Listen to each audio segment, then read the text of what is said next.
Bienvenidos a una nueva emisión de A Solas. Nuestra invitada de hoy es Adelina Kondratieva, veterana de la Guerra Civil Española de la Segunda Guerra Mundial, que ha venido a nuestro programa a compartir con nosotros su historia. Adelina Kondratieva nació en el año 1920 en Argentina, en una familia de emigrantes que habían abandonado Rusia antes del año de 1917. Cuando tenía 12 años, junto con su familia se trasladó a la URSS. Entre los años 1937 y 1939, participó en la Guerra Civil Española como intérprete con un grupo de consejeros soviéticos militares en un destacamento aéreo en Madrid. A partir de abril del año de 1941, fue oyente en la Facultad Militar en la Segunda Universidad Estatal Lingüística de Moscú. De 1942 a 1943, trabajó en el ejército activo como intérprete militar de las lenguas españolas e italianas.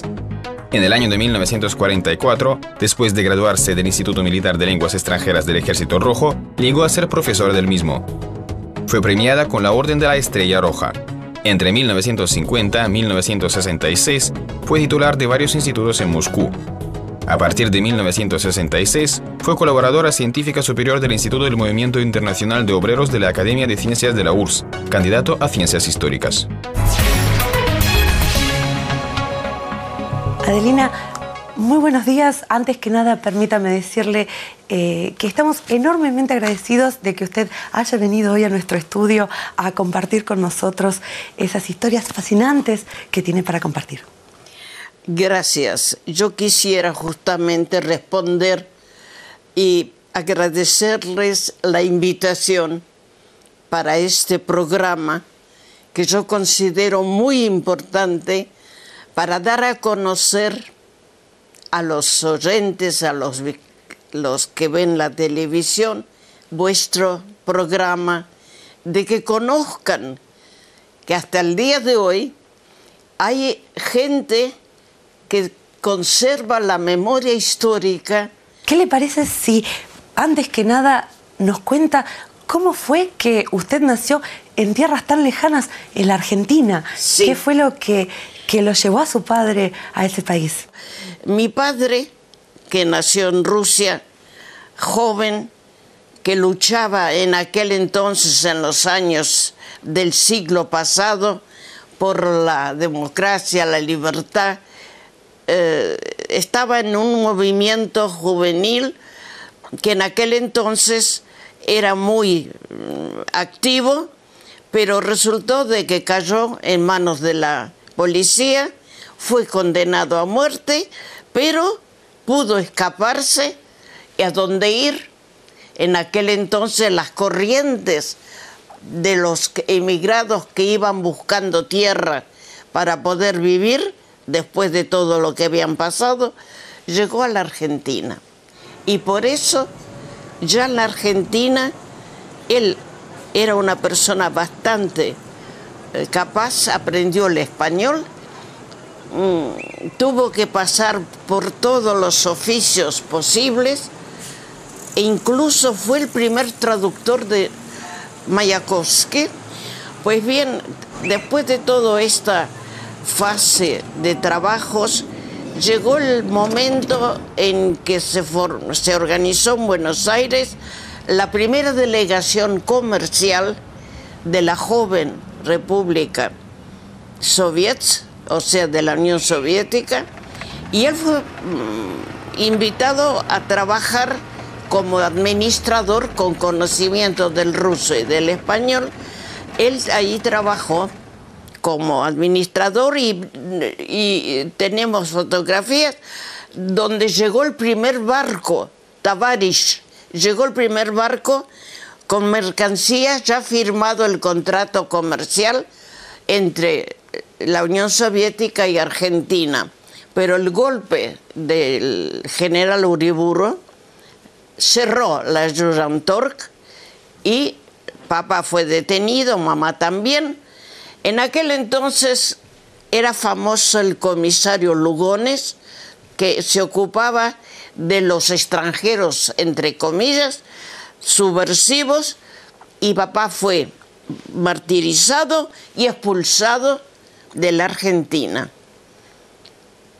Pues bien, nosotros nos quedamos, mamá yo y mi hermana Lina, éramos 3. Él fue a Montevideo, papá fue a Montevideo y empezó a hacer los trámites para llegar a la Unión Soviética. Recibimos los documentos y llegamos a Moscú. Llegamos a Moscú, yo el ruso no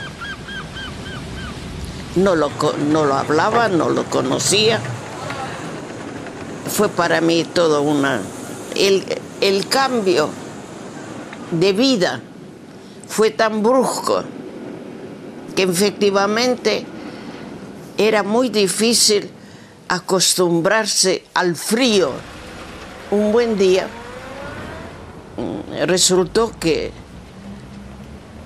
surgió la posibilidad de ir a ayudar al pueblo español a luchar contra el fascismo dentro de las condiciones históricas de aquel entonces. La Unión Soviética se manifestó en ayuda del pueblo español y al mismo tiempo la ayuda material, el armamento, en ayuda del pueblo español. Permítame hacer una pregunta en ese sentido. Usted tenía, si no me equivoco, solo 17 años cuando fue en ayuda del pueblo español. ¿Cómo una niña, de alguna forma, compartía esa lucha? ¿Cómo entendía usted esa lucha contra el fascismo? Hay que tener en cuenta mi educación dentro de nuestra familia. Papá, que siempre ha luchado por las mejores condiciones contra todo lo que puede doler al humano, a la persona. A papá le propusieron la posibilidad de ir a trabajar, pero había que encontrar el modo de emplear a todos aquellos que pueden conocer el español y su ayuda. Y cuando surgió el problema, y cuando en casa se habló de esto, me preguntaron cómo y cómo. Yo dije que estoy dispuesta a cualquier trabajo. No, yo no pensaba en lo de ser intérprete, sino en ayudar en algo, conociendo el español y sabiendo de que hay ayuda, hay que ayudar dentro de lo que la Unión Soviética en aquel momento ayudaba. Pues bien, encontraron una forma un poco novelesca. Un empresario con su hija va de viaje de problemas comerciales, de comercio, a España.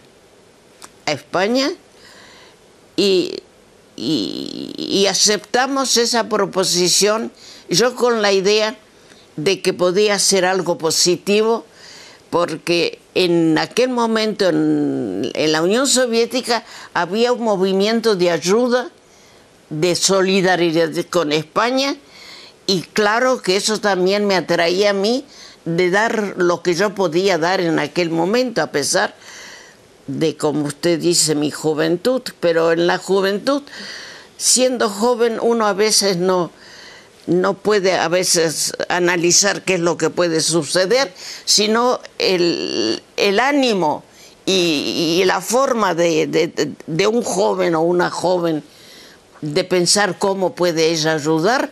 Yo no tenía ningún escrúpulo en ese aspecto. Pues bien, en viaje, papá y yo como hija, papá como comerciante, llegamos a España. Nuestros destinos se cambiaron. Papá se quedó en el frente de Aragón y a mí me mandaron a Valencia, sola. Llamaron a la puerta y de repente aparece un compañero, un hombre, con una chaqueta de cuero. Se presenta y dice General Douglas. Para mí, igual que si me hubiera dicho Jean Caillé o algo por el estilo. Yo no sabía quién era el General Douglas. y me pregunta, ¿quiere usted trabajar en el Estado Mayor de la Aviación? Digo, yo nunca he visto un avión, ¿no? En aquel entonces. Sí, dije, claro, estoy dispuesta. Prepárese y vamos. Y fuimos en coche de Valencia a Albacete, en Los Llanos, en un palacio ex de un conde, estaba el Estado Mayor, donde estaban nuestros asesores soviéticos y el Estado Mayor, las traductoras, y yo aparecí allí y empezó el camino profesional mío ya como traductora. Y nosotros íbamos por todos los lugares, Reus, Barcelona, Sabadell, donde estaban las fábricas, no decíamos fábricas, sino talleres donde se reconstruían los aviones que habían sido derribados, etc. Hubo dos operaciones muy importantes, Garrapinillos, donde fue destruida casi la mitad de la aviación italiana y alemana. O sea, trabajábamos nosotros, ayudábamos a comprender los documentos de español para el ruso, pero yo me copaba más al español porque para mí era mucho más fácil. Nosotros teníamos nuestra base Alcalá de Henares durante las operaciones de Madrid, las defensas de Madrid con la aviación de caza y la telefónica famosa. Subíamos apenas hasta el 13 piso y ahí había la posibilidad de observar los combates aéreos dentro de la zona de Madrid. Los pilotos eran los jóvenes, 22, 23 años. Era esa juventud. Yo no quisiera compararla con la de hoy. Era gente que había aceptado la proposición de ir a luchar a España, a veces no comprendiendo qué es lo que es España, porque España hasta aquel entonces no era país muy conocido, pero luchar contra el enemigo, contra el fascismo, era el ideal de muchos que aceptaban las proposiciones.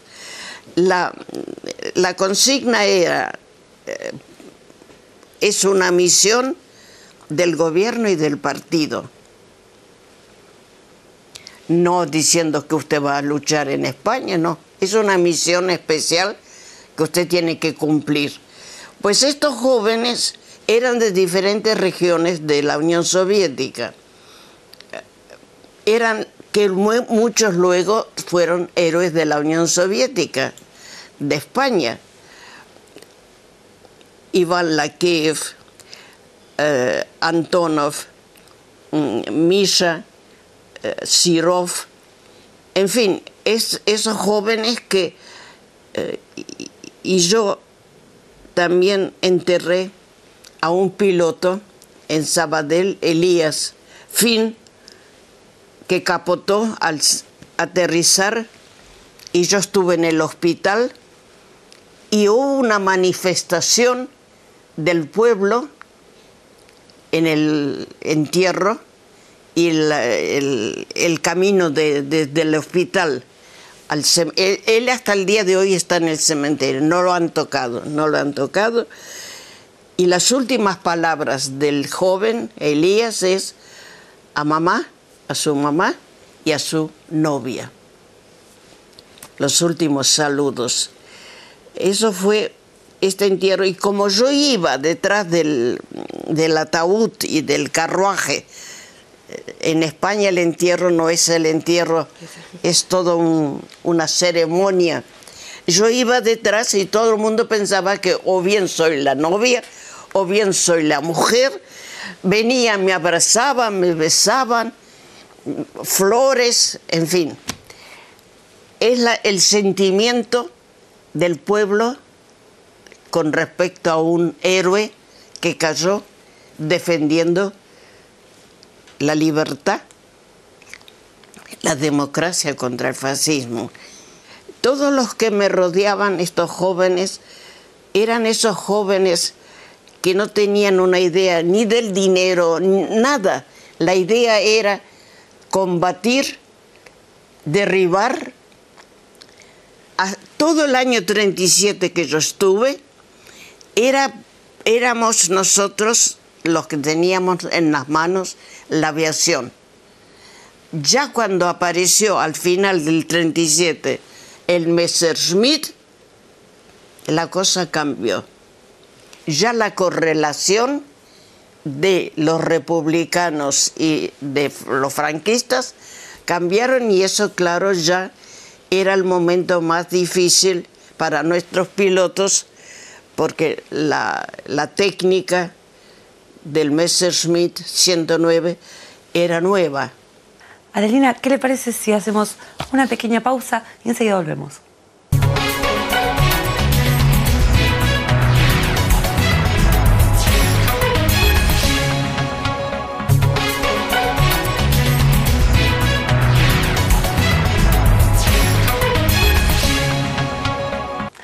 Estamos una vez más aquí en A Solas hablando con Adelina. Cuéntenos, usted al estar traduciendo, al estar de intérprete, en permanente contacto entre esos pilotos rusos que no conocían lo que los esperaba, no conocían a los españoles, y esos españoles que seguramente tampoco tenían demasiada idea de los rusos. ¿Cómo eran las relaciones? ¿Cuáles fueron sus impresiones en ese sentido? ¿Cómo recibieron los españoles a esos pilotos que venían a ayudarlos? Usted sabe, el trato hacia el ruso, piloto, tanquista, era un trato de gente que agradecía lo que hacían, lo que se estaba haciendo, lo que combatían. Yo quiero citar la frase de un famoso general Sverchevsky, que era jefe de una de las divisiones de brigadistas número 50, que dijo: debemos de agradecer al pueblo español por la posibilidad que nos ha dado, junto con ellos, luchar contra el fascismo. Histórico. O sea, el pueblo español, justamente, junto con las brigadistas y junto con nuestros, no solamente pilotos, con nuestros compañeros, asesores, participantes, tanquistas, pilotos, luchaban en aras de que se crea el ambiente de democracia, libertad, comprensión. Eso era el lema, eso era la lucha. Pero por desgracia, el ambiente internacional, las condiciones de las democracias europeas no habían ayudado, al contrario, a la lucha del pueblo español.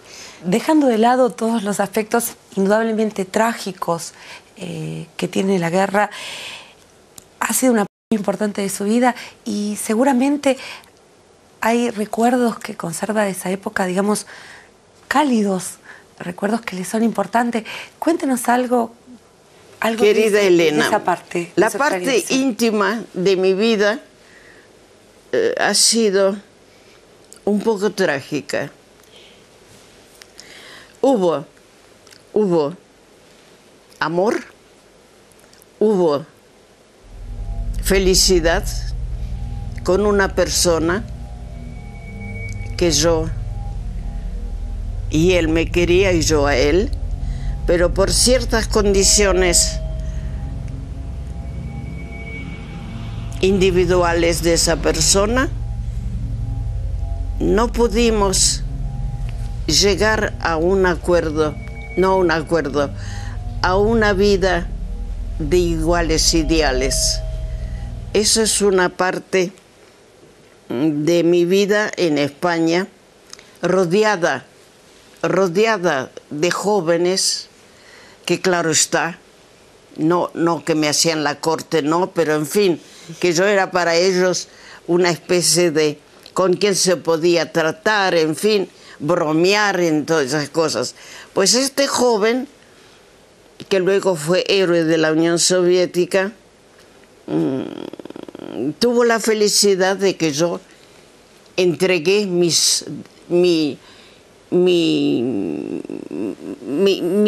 amor, no mi amor, sino me incliné hacia él, y todo el mundo lo sabía, de que él era mi admirador, que luego, por ciertas condiciones, fuimos juntos hasta Francia, porque él fue uno que derribó de noche un Junkers, recibió héroe de la Unión Soviética, y el gobierno español les regaló a los dos aviadores 2 coches.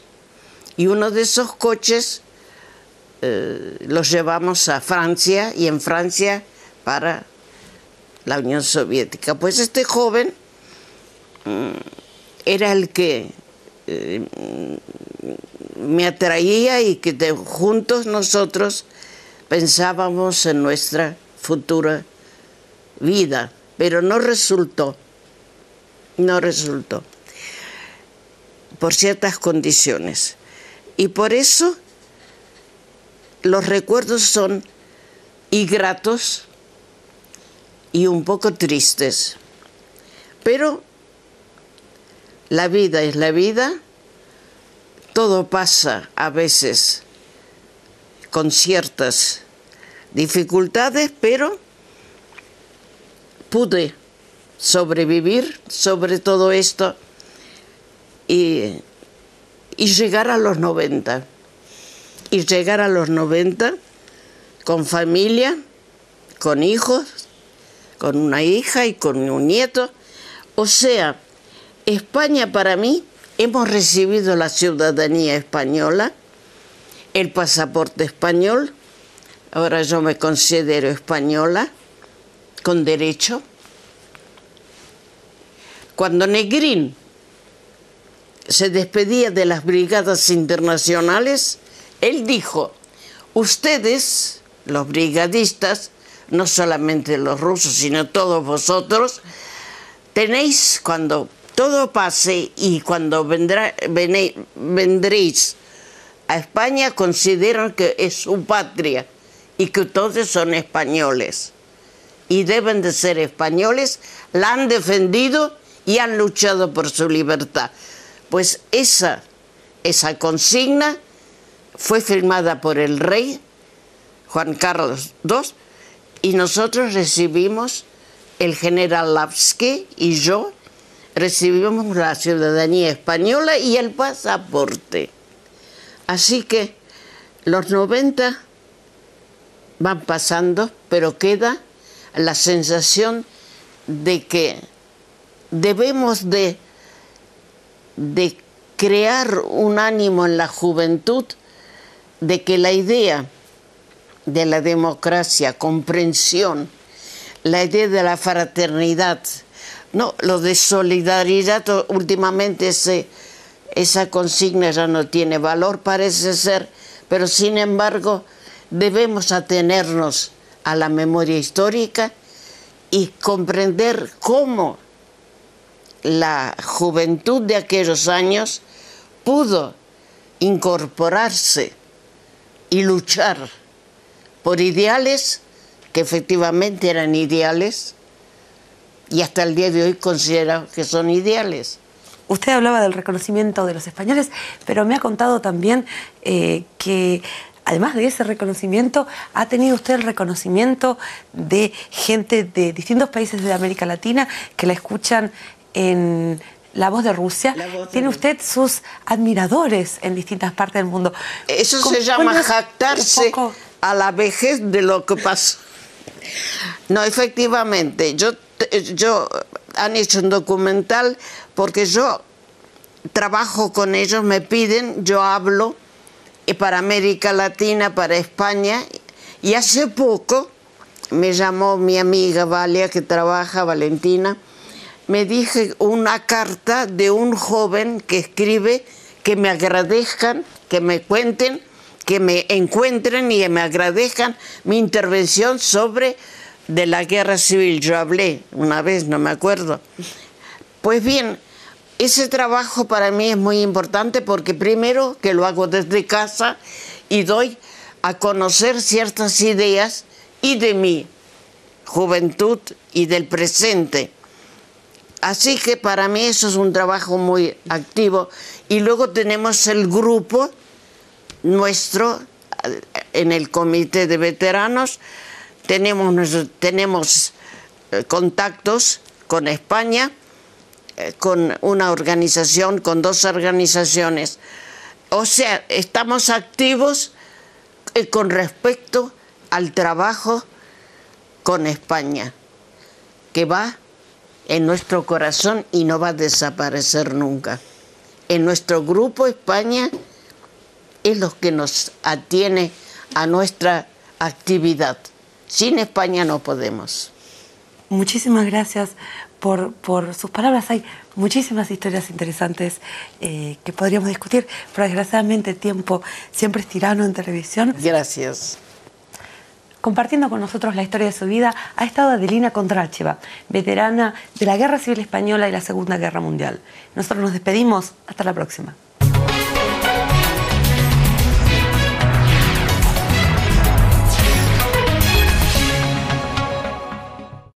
En aquel entonces, en los años del siglo pasado, por la democracia, la libertad, estaba en un movimiento juvenil que en aquel entonces era muy activo, pero resultó de que cayó en manos de la policía, fue condenado a muerte, pero pudo escaparse y a dónde ir.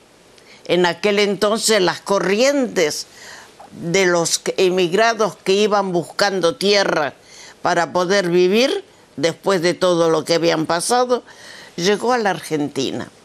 Y por eso, ya en la Argentina, él era una persona bastante capaz, aprendió el español, tuvo que pasar por todos los oficios posibles, e incluso fue el primer traductor de Mayakovsky. Pues bien, después de toda esta fase de trabajos, llegó el momento en que se organizó en Buenos Aires la primera delegación comercial de la joven República Soviética, o sea, de la Unión Soviética, y él fue invitado a trabajar como administrador con conocimiento del ruso y del español.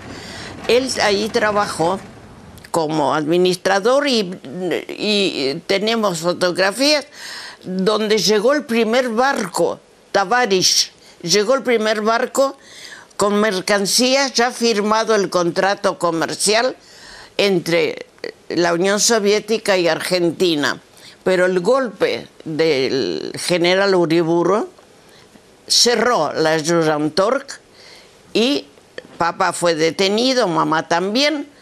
En aquel entonces era famoso el comisario Lugones, que se ocupaba de los extranjeros, entre comillas, subversivos, y papá fue martirizado y expulsado de la Argentina.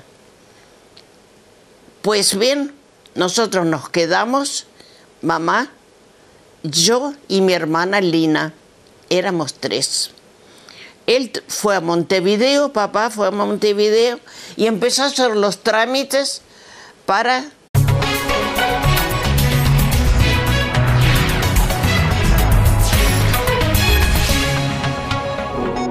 Bienvenidos a una nueva emisión de A Solas. Nuestra invitada de hoy es Adelina Kondratьeva, veterana de la Guerra Civil Española de la Segunda Guerra Mundial, que ha venido a nuestro programa a compartir con nosotros su historia. Adelina Kondratьeva nació en el año 1920 en Argentina, en una familia de emigrantes que habían abandonado Rusia antes del año de 1917. Cuando tenía 12 años, junto con su familia se trasladó a la URSS. Entre los años 1937 y 1939, participó en la Guerra Civil Española como intérprete con un grupo de consejeros soviéticos militares en un destacamento aéreo en Madrid. A partir de abril del año de 1941, fue oyente en la Facultad Militar en la Segunda Universidad Estatal Lingüística de Moscú. De 1942 a 1943, trabajó en el ejército activo como intérprete militar de las lenguas españolas e italianas. En el año de 1944, después de graduarse del Instituto Militar de Lenguas Extranjeras del Ejército Rojo, llegó a ser profesora del mismo. Fue premiada con la Orden de la Estrella Roja. Entre 1950 y 1966, fue titular de varios institutos en Moscú.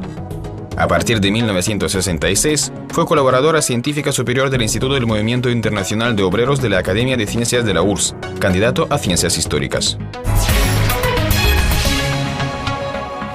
Adelina, muy buenos días. Antes que nada, permítame decirle que estamos enormemente agradecidos de que usted haya venido hoy a nuestro estudio a compartir con nosotros esas historias fascinantes que tiene para compartir. Gracias. Yo quisiera justamente responder y agradecerles la invitación para este programa que yo considero muy importante para dar a conocer a los oyentes, a los que ven la televisión, vuestro programa, de que conozcan que hasta el día de hoy hay gente que conserva la memoria histórica. ¿Qué le parece si, antes que nada, nos cuenta cómo fue que usted nació en tierras tan lejanas, en la Argentina? Sí. ¿Qué fue lo que lo llevó a su padre a ese país?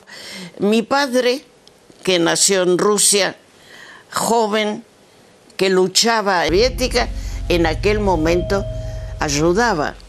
Pues bien, encontraron una forma un poco novelesca,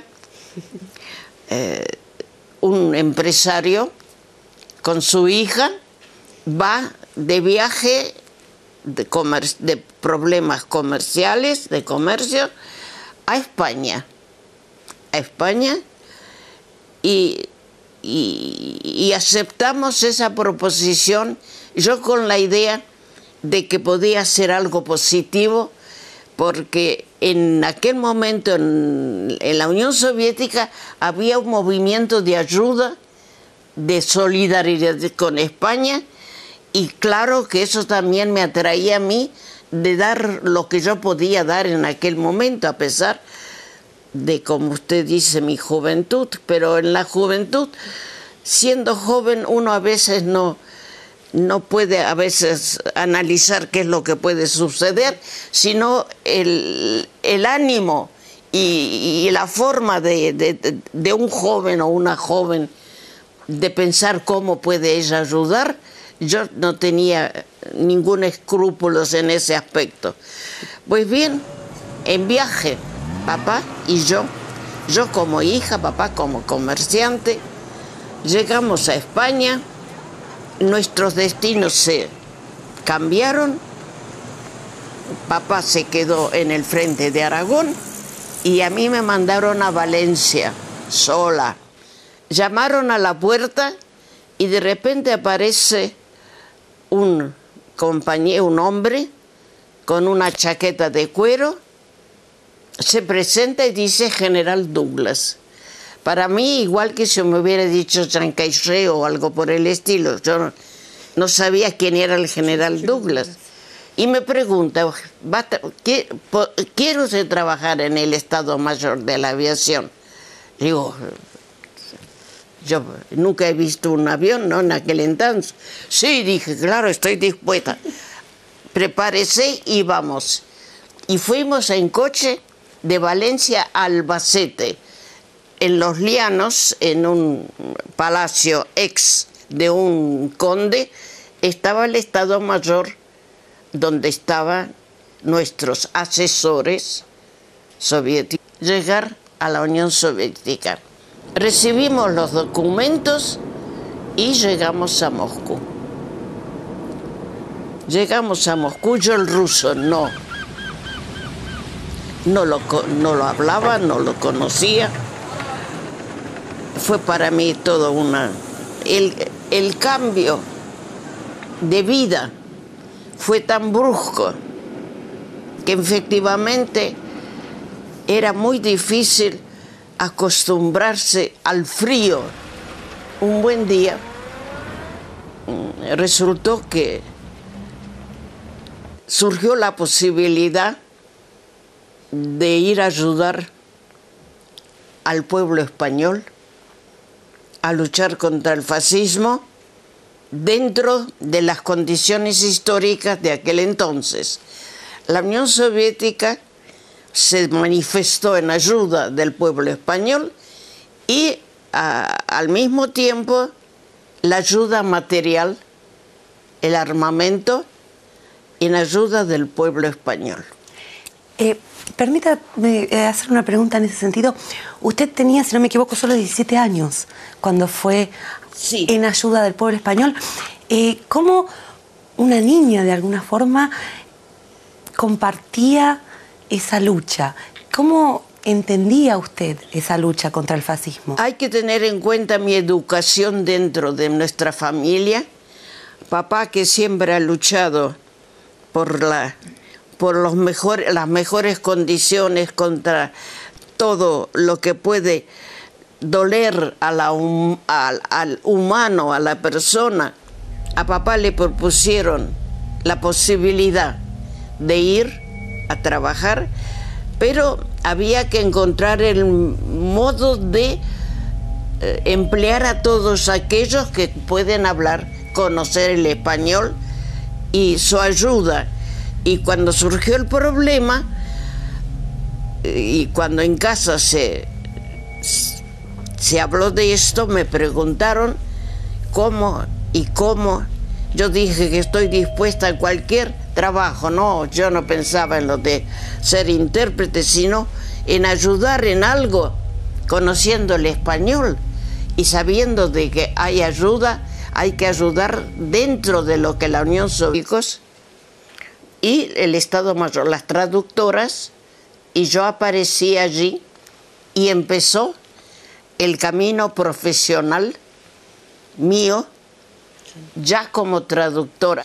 Y nosotros íbamos por todos los lugares, Reus, Barcelona, Sabadell, donde estaban las fábricas, no decíamos fábricas, sino talleres donde se reconstruían los aviones que habían sido derribados, etc. Hubo dos operaciones muy importantes: Garrapinillos, donde fue destruida casi la mitad de la aviación italiana y alemana. O sea, trabajábamos nosotros, ayudábamos a comprender los documentos de español para el ruso, pero yo me ocupaba más al español porque para mí era mucho más fácil. Nosotros teníamos nuestra base Alcalá de Henares durante las operaciones de Madrid, la defensa de Madrid con la aviación de caza y la telefónica famosa. Subíamos apenas hasta el 13 piso y ahí había la posibilidad de observar los combates aéreos dentro de la zona de Madrid. Los pilotos eran los jóvenes, 22, 23 años. Era esa juventud. Yo no quisiera compararla con la de hoy. Era gente que había aceptado la proposición de ir a luchar a España, a veces no comprendiendo qué es lo que es España, porque España hasta aquel entonces no era país muy conocido, pero luchar contra el enemigo, contra el fascismo, era el ideal de muchos que aceptaban las proposiciones. La consigna era: es una misión del gobierno y del partido. No diciendo que usted va a luchar en España, no. Es una misión especial que usted tiene que cumplir. Pues estos